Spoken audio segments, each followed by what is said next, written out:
जय साई राम।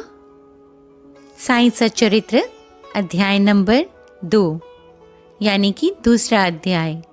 मैं रिंकी शर्मा आप सब भक्तगणों से यही कहना चाहूँगी कि अगर आप साई सच्चरित्र नहीं पढ़ पा रहे हैं तो आप इस साई सच्चरित्र को सुनने मात्र से ही आपके सारे कष्ट दूर हो जाएंगे। तो चलिए बाबा का नाम लेते हुए मैं दूसरा अध्याय साई सच्चरित्र का पढ़ती हूँ। ओम श्री साईनाथाय नमः। ग्रंथ लेखन का ध्येय कार्य आरंभ में असमर्थता और साहस, गर्मागरम बहस, अर्थपूर्ण उपाधि, हिमाट पंथ, गुरु की आवश्यकता। गत अध्याय में ग्रंथकार ने अपने मौलिक ग्रंथ श्री साई सच्चरित्र में उन कारणों पर प्रकाश डाला था जिनके द्वारा उन्हें ग्रंथ रचना के कार्य को आरंभ करने की प्रेरणा मिली। अब वे ग्रंथ पठन के योग्य अधिकारियों तथा अन्य विषयों का इस अध्याय में विवेचन करते हैं। ग्रंथ लेखन के हेतु किस प्रकार विषुचिका यानी कि हैजा के रोग के प्रकोप को आटा पिसवा कर तथा उसको ग्राम के बाहर फेंकवा कर रोका। बाबा की इस लीला का प्रथम अध्याय में वर्णन किया जा चुका है। मैंने और भी लीलाएं सुनी जिसमें मेरे हृदय में आनंद हुआ और यही आनंद का स्तोत्र काव्य यानी कि कविता रूप में प्रकट हुआ। मैंने ये भी सोचा कि इन महान आश्चर्य युक्त लीलाओं का वर्णन बाबा के भक्तों के लिए मनोरंजन एवं शिक्षाप्रद सिद्ध होगा और श्री साईं की जीवनी ना तो उलझनपूर्ण है और ना ही मुश्किल, वरन सत्य और आध्यात्मिक मार्ग का वास्तविक दिग्दर्शन कराती है। कार्य आरंभ करने में असमर्थता और साहस। श्री हेमाड पंत को ये विचार आया कि मैं इस कार्य के लिए उपयुक्त पात्र नहीं हूँ। मैं तो अपने परम मित्र की जीनी से भी भली भांति परिचित नहीं हूँ और ना ही अपने प्रकृति से। तब फिर मुझ जैसा सरीखा मूढ़मती भला एक महान संत रूप की जीवनी लिखने का दुस्साहस कैसे कर सकता है। अवतारों की प्रकृति के वर्णन में वेद भी अपना असमर्थता प्रकट करते हैं। किसी संत का चरित्र समझने के लिए स्वयं को पहले संत होना जरूरी है, फिर मैं तो उनका गुणगान करने में सर्वथा अयोग्य ही हूँ। संत की जीवनी लिखना एक महान कठिन कार्य है जिसकी तुलना में सातों समुद्र की गहराई नापना और आकाश को वस्त्र से ढकना भी सहज है।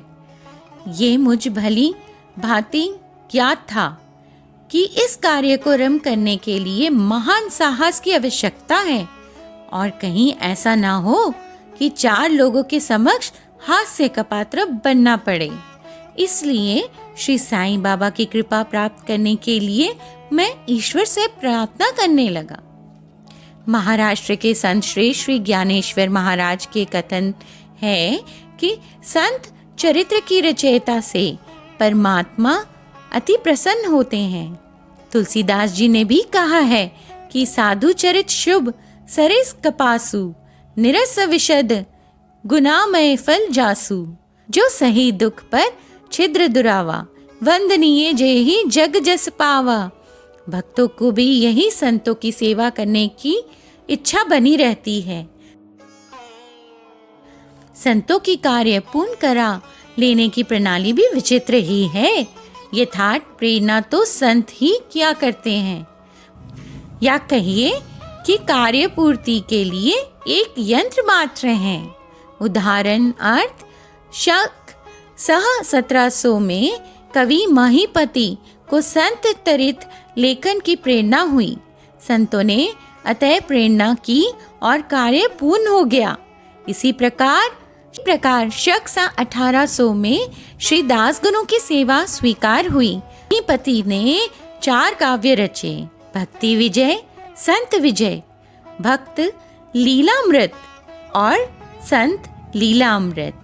और दासगणों ने केवल दो, भक्त लीलामृत और संत कथामृत, जिसमें आधुनिक संतों के चरित्रों का वर्णन है। भक्त लीलामृत के अध्याय 31वें, 32वें और 33वें तथा संत कथामृत के 97वें अध्याय में श्री साईं बाबा की मधुर जीवनी तथा अमूल्य उपदेशों का वर्णन सुंदर एवं रोचक ढंग से किया गया है। पाठकों से इनके पठन का अनुरोध है। इसी प्रकार श्री साईं बाबा की अद्भुत लीलाओं का वर्णन एक बहुत सुंदर सी छोटी पुस्तिका श्री साईं बाबा भजन माला में की गई है। इसकी रचना बांद्रा में श्रीमती सावित्रीबाई रघुनाथ तेंदुलकर ने की है। श्री दास गुरु महाराज ने भी श्री साईं बाबा की कई मधुर कविताओं की रचना की है। एक और भक्त अमीदास भवानी मेहता ने भी बाबा की कथाओं को गुजराती में प्रकाशित किया है। साईं प्रभा नामक पत्रिका में भी कुछ लीलाएं श्रीडी के दक्षिणाभिक्षा स्थान द्वारा प्रकाशित की गई हैं। अब प्रश्न ये उठता है कि जब श्री साईनाथ महाराज के जीवन पर प्रकाश डालने वाला इतना साहित्य उपलब्ध है, फिर और एक ग्रंथ साईं सचरित्र रचने की आवश्यकता ही कहाँ पैदा होती है? इसका उत्तर केवल यही है कि श्री साईं बाबा की जीवनी सागर के अथाह है। यदि उसमें गहरे गोता लगाए जाए तो ज्ञान एक भक्ति रूपी अमूल्य रत्नों की सहज ही प्राप्ति हो सकती है, जिसमें मुमुक्षुओं को बहुत लाभ होगा। श्री साईं बाबा की जीवनी, उनके दृष्टांत एवं उपदेश महान आश्चर्य से परिपूर्ण है। दुख और दुर्भाग्यग्रस्त मानवों को इनसे शांति और सुख प्राप्त होगा। यदि श्री साईं बाबा के उपदेशों का, जो वैदिक शिक्षा के समान ही मनोरंजक और शिक्षाप्रद है, ध्यान पूर्वक श्रवण एवं मनन किया जाए तो भक्तों को अपने मनवांछित फल की प्राप्ति हो जाएगी। यह सोचकर मैंने चरित्र की कथाओं को संकलित करना प्रारंभ कर दिया। साथ ही ये विचार भी आया कि मेरे लिए सबसे उत्तम साधना भी केवल यही है। जो भोले भाले प्राणी श्री साईं बाबा के दर्शनों से अपने नेत्र सफल करने के सौभाग्य से वंचित रहे हैं, उन्हें ये चरित्र अति आनंददायक प्रतीत होगा। अतः मैंने श्री साईं बाबा के उपदेश और दृष्टांतों की खोज प्रारंभ कर दी, जो कि उनकी असीम सहज प्राप्त आत्मानुभूतियों का निचोड़ था। मुझे बाबा ने प्रेरणा दी और मैंने भी अपना अहंकार उनके श्री चरणों पर न्योछावर कर दिया। मैंने सोचा कि अब मेरा पथ अति सुगम हो गया है और बाबा मुझे इस लोक और प्रलोक में सुखी बना देंगे। मैं स्वयं बाबा की आज्ञा प्राप्त करने का साहस नहीं कर सकता था। अतः मैंने श्री माधवराव उपनाम श्यामा से, जो कि बाबा के अंतरंग भक्तों में से थे, इस हेतु प्रार्थना की। उन्होंने इस कार्य के निमित्त श्री साईं बाबा से विनम्र शब्दों में इस प्रकार प्रार्थना की कि ये अन्ना साहिब आपकी जीवनी लिखने के लिए अति उत्सुक है, परंतु आप कृपा ऐसा न कहना कि मैं तो एक फकीर हूँ तथा मेरी जीवनी लिखने की आवश्यकता ही क्या है। आपकी केवल कृपा और अनुमति से ही ये लिख सकेंगे, अथवा आपके श्री चरणों का पुण्य प्रताप ही इस कार्य को सफल बना देगा। आपकी अनुमति तथा आशीर्वाद के अभाव में कोई भी कार्य यशस्वी नहीं हो सकता। ये प्रार्थना सुनकर बाबा को दया आ गई। उन्होंने आश्वासन और उदी देकर अपना वरद हस्त मेरे मस्तक पर रखा और कहने लगे कि इन्हें जीवनी और दृष्टांतों को एकत्रित कर लिपिबंद करने दो। मैं इनकी सहायता करूंगा। मैं स्वयं ही अपनी जीवनी लिखकर भक्तों की इच्छा पूर्ण करूंगा, परंतु इनको अपना अहंकार त्याग कर मेरी शरण में आना चाहिए। जो अपने जीवन में इस प्रकार आचरण करता है, उसकी मैं अत्यधिक सहायता करता हूँ। मेरी जीवन कथाओं की बात तो हज है। मैं तो इन्हें घर बैठे अनेक प्रकार से सहायता पहुंचा सकता हूँ। जब इनका अहंकार पूर्णतः नष्ट हो जाएगा और खोजने पर लेश मात्र भी न मिलेगा, तो मैं इनके अंतकरण में प्रकट होकर स्वयं ही अपनी जीवनी लिखूंगा। मेरे चरित्र और उपदेशों के श्रवण मात्र से ही भक्तों के हृदय में श्रद्धा जागृत होकर सरलता पूर्वक आत्मभूति एवं परमानंद की प्राप्ति हो जाएगी। ग्रंथ में अपने मत का प्रतिपादन और दूसरों का खंडन तथा अन्य किसी विषय के पक्ष या विपक्ष में व्यर्थ का वाद विवाद की कुचेष्टा नहीं होनी चाहिए। अर्थपूर्ण उपाधि हेमाद पंत। वाद विवाद शब्द से हमको स्मरण हो आया कि मैंने पाठकों को वचन दिया है कि हेमाद पंत उपाधि किस प्रकार प्राप्त हुई, इसका वर्णन करूंगा। अब मैं उसका वर्णन करता हूँ। श्री काका साहेब दीक्षित व नाना साहेब चांदोरकर मेरे अति घनिष्ठ मित्रों में से थे। उन्होंने मुझसे शिरडी जाकर श्री साईं बाबा के दर्शन का लाभ उठाने का अनुरोध किया। मैंने उन्हें वचन दिया, परंतु कुछ बाधा आ जाने के कारण मेरी शिरडी यात्रा स्थगित हो गई। मेरे एक घनिष्ठ मित्र का पुत्र लोनावला में रोगग्रस्त हो गया। उन्होंने सभी संभव आदि भौतिक और आध्यात्मिक उपचार किए, परंतु सभी प्रयत्न निष्फल हुए और ज्वर किसी प्रकार भी कम न हुआ। अंत में उन्होंने अपने गुरुदेव को उसके सिरहाने ज्वर बिठलाया, परंतु परिनेस पूर्वत ही हुआ। ये घटना देखकर मुझे विचार आया कि जब गुरु एक बालक के प्राणों की भी रक्षा करने में असमर्थ है, तो उनकी उपयोगिता ही क्या है, और जब उसमें कोई सामर्थ्य ही नहीं, तब फिर शिरडी जाने से क्या प्रयोजन। ऐसा सोचकर मैंने अपनी यात्रा स्थगित कर दी। परंतु जो होना है वह तो होकर ही रहेगा, और वह इस प्रकार हुआ। प्रांता अधिकारी नाना साहेब चंदोरकर बसई को दौरे पर जा रहे थे। वे ठाना से दादर पहुंचे तथा बसई जाने वाली गाड़ी की प्रतीक्षा कर रहे थे। उसी समय बांद्रा लोकल आ पहुंची, जिसमें बैठकर वे बांद्रा पहुंचे तथा शिरडी यात्रा स्थगित करने के लिए मुझे आड़े हाथों लिया। नाना साहिब का तर्क मुझे उचित तथा सुखदायी प्रतीत हुआ और इसके फलस्वरूप मैंने उसी रात्रि शिरडी जाने का निश्चय किया और सामान बांधकर शिरडी को प्रस्थान कर दिया। मैंने सीधे दादर जाकर वहां से मनमाड की गाड़ी पकड़ने का कार्यक्रम बनाया। इस निश्चय के अनुसार मैंने दादर जाने वाली गाड़ी के डिब्बे में प्रवेश किया। गाड़ी छूटने ही वाली थी कि इतने में एक यवन मेरे डिब्बे में आया और मेरे सामान देखकर मेरा गंतव्य स्थान पूछने लगा। मैंने अपना कार्यक्रम उसे बतला दिया। उसने मुझसे कहा कि मनमाड की गाड़ी दादर पर खड़ी नहीं होती, इसलिए सीधा बोरीबंदर से होकर जाओ। यदि यह एक साधारण सी घटना घटित न हुई होती तो मैं अपना कार्यक्रम के अनुसार दूसरे दिन शिरडी न पहुंच सकने के कारण अनेक प्रकार की शंका कुशंकाओं से घिर जाता, परंतु ऐसा घटना न था। भाग्य ने साथ दिया और दूसरे दिन 9-10 बजे ही पूर्व ही मैं शिरडी पहुंच गया। ये सन 1910 की बात है, जब प्रवासी भक्तों के ठहरने के लिए साठेवाड़ा ही एकमात्र स्थान था। टांगे से उतरने पर मैं साईं बाबा के दर्शन के लिए बड़ा ललायित था। उसी समय भक्त प्रवर श्री तात्या साहेब नूलकर मस्जिद से लौटे ही थे। उन्होंने बतलाया कि इस समय श्री साईं बाबा मस्जिद की मोड़ पर ही हैं, अभी केवल उनका प्रारंभिक दर्शन ही कर लो और फिर स्नान आदि से निवृत्त होकर सुविधा से भेंट करने जाना।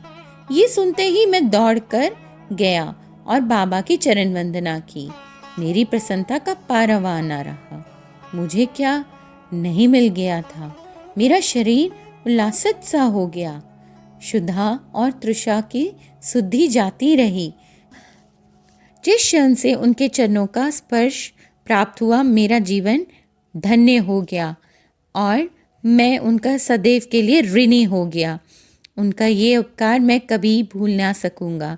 यथार्थ में वे ही मेरे कुटुंबी हैं और उनके ऋण से मैं कभी भी मुक्त ना हो सकूंगा। मैं सदा उनका स्मरण कर उन्हें मानसिक प्रणाम किया करता हूँ।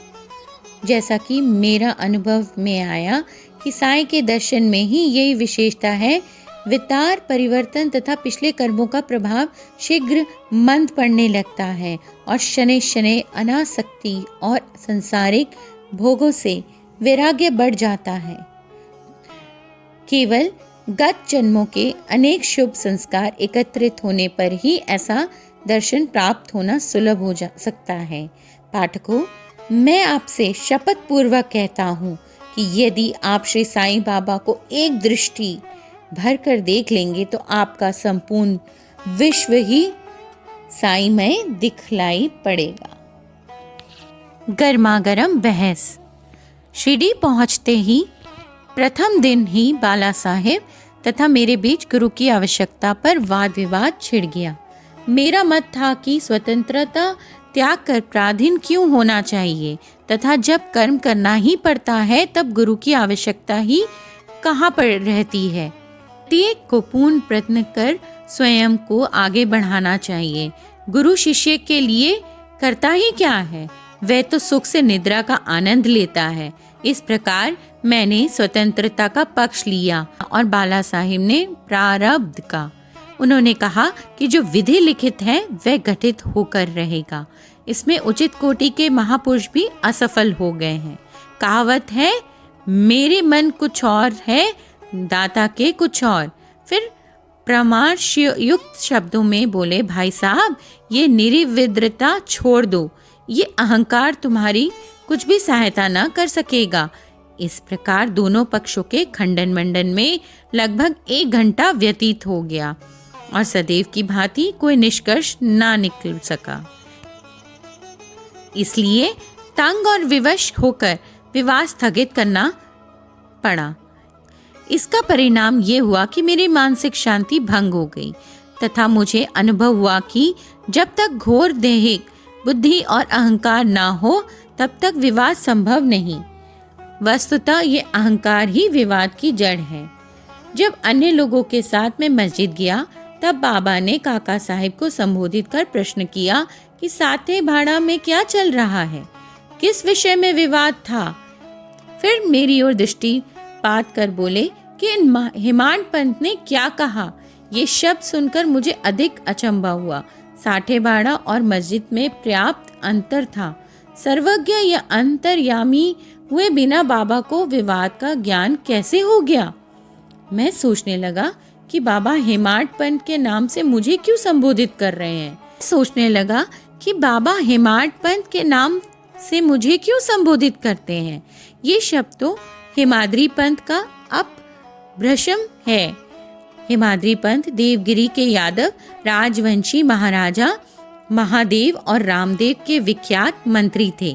वे उच्च कोटि के विद्वान और चतुर्वर्ग चिंतामणि, जिसमें आध्यात्मिक विषयों का विवेचन है, और राज प्रशस्ति जैसे उत्तम काव्यों के रचयिता थे। उन्होंने ही हिसाब किताब रखने की नवीन प्रणाली को जन्म दिया था और कहा मैं इसके विपरीत एक अज्ञानी मूर्ख और मंद बुद्धि।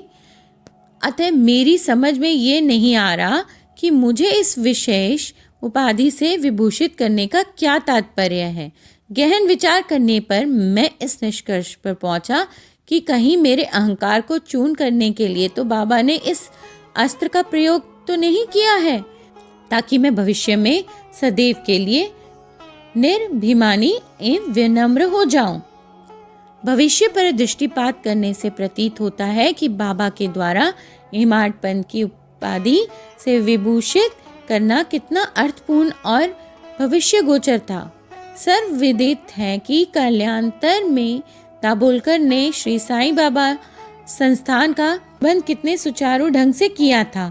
हिसाब किताब आदि कितने उत्तम प्रकार से रखे थे और साथ ही साथ महाकाव्य साईं सच्चरित्र की रचना भी की।